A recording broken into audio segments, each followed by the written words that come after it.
Olá, hoje a gente vai mergulhar numa questão bem complexa, viu? Trazida por um artigo do Sérgio Bottom Barcelos. Aham. O texto aponta assim uma aparente contradição do lado brasileiro. Uhum. Por um lado, o governo condena oficialmente os ataques de Israel lá na faixa de Gaza, né? Certo, Diz que são violações do direito internacional. certo. Mas, por outro lado, a Petrobras, que a gente já sabe que tem controle estatal, Uhum. estaria exportando derivados de petróleo para Israel. Hum, Então, nossa conversa aqui é para tentar desembrulhar isso, né? O que essa fonte diz, o que a ONU descobriu. Vamos lá. exato. E, olha, o artigo mostra que isso não ficou só na conversa política interna, não. Foi parar, como você disse, num relatório do Conselho de Direitos Humanos da ONU. Sério? Sim, e o título do documento já é forte, né? Da economia de ocupação à economia de genocídio. Isso já dá uma ideia do peso da análise, né? De como atividades econômicas poderiam, na visão deles, estar, bom, sustentando a situação. Nossa! E qual a ligação direta que eles fazem com a Petrobras nesse relatório? O artigo explica? Explica assim. O texto do Barcelos diz que o documento da ONU cita a Petrobras, né, junto com outras empresas internacionais, Uhum. que estariam fornecendo recursos essenciais para Israel, coisas como petróleo e principalmente combustível de aviação. Combustível de aviação, isso é crítico. Exatamente. E o ponto mais sério, que o artigo destaca bastante, é a sugestão do relatório de que isso poderia, assim, em tese, né, configurar cumplicidade. Cumplicidade. Né? Cumplicidade com crimes de guerra e crimes contra a humanidade. É uma alegação bem pesada. Com certeza. E o artigo ele traz mais detalhes. Alguma prova, tipo nomes, datas dessas exportações? Traz sim. O texto detalha que navios específicos, ele dá os nomes Nordic Wolverine e Aristofanes, Ah, tá.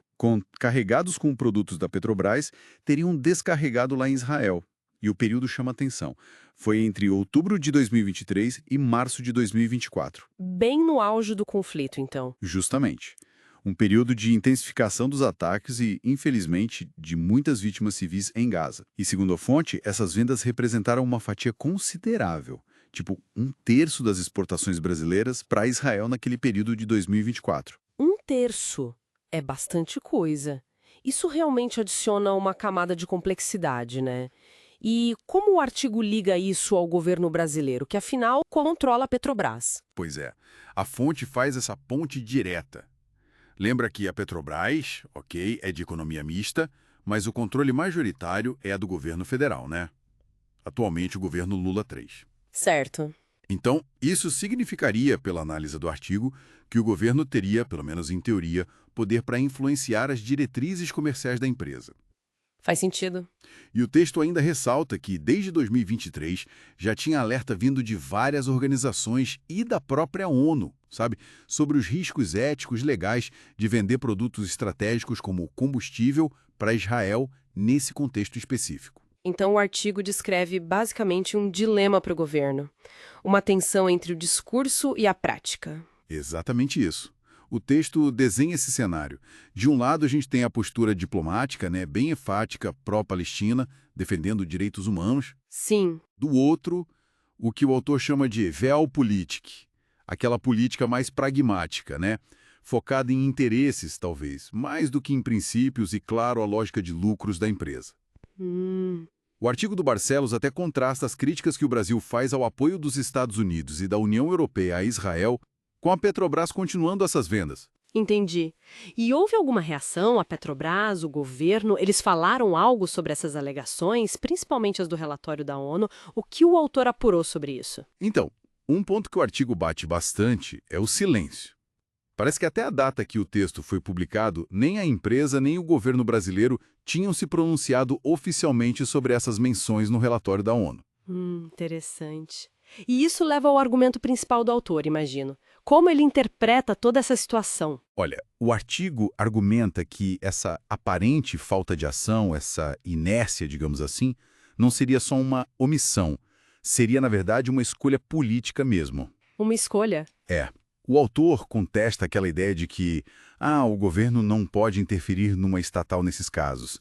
A fonte sugere que o mínimo que se esperaria, pelo menos do ponto de vista ético que os críticos levantam, seria um compromisso da empresa, sabe, de garantir que seus produtos não estivessem sendo usados em ações que pudessem ser crimes de guerra. Entendi. O texto até menciona que tem gente pedindo publicamente para o Brasil romper relações com Israel, mas que o governo tem, assim, evitado ir por esse caminho. Bom, juntando todas essas peças que o artigo traz pra gente, qual é a imagem final que fica? O que essa análise nos deixa? A análise dessa fonte deixa a gente com essa tensão central bem nítida, né? Essa dissonância entre o que o Brasil fala oficialmente, a postura diplomática de crítica a Israel, e o que a Petrobras faz na prática comercial, segundo o que foi relatado no artigo e até pela ONU. É um nó complexo que mistura política externa, direitos humanos, economia. Sem dúvida. E para a gente pensar um pouco mais, que reflexão final essa fonte provoca? Acho que o artigo convida a gente a ponderar sobre o peso ético, sabe? E o possível custo humano que pode estar por trás de negócios que parecem só negócios, principalmente quando envolvem recursos tão estratégicos como combustível e zonas de conflito intenso. A fonte meio que pergunta: até que ponto dá para separar o comércio das suas consequências no mundo real? É uma questão que fica, né, para pensar mais a fundo.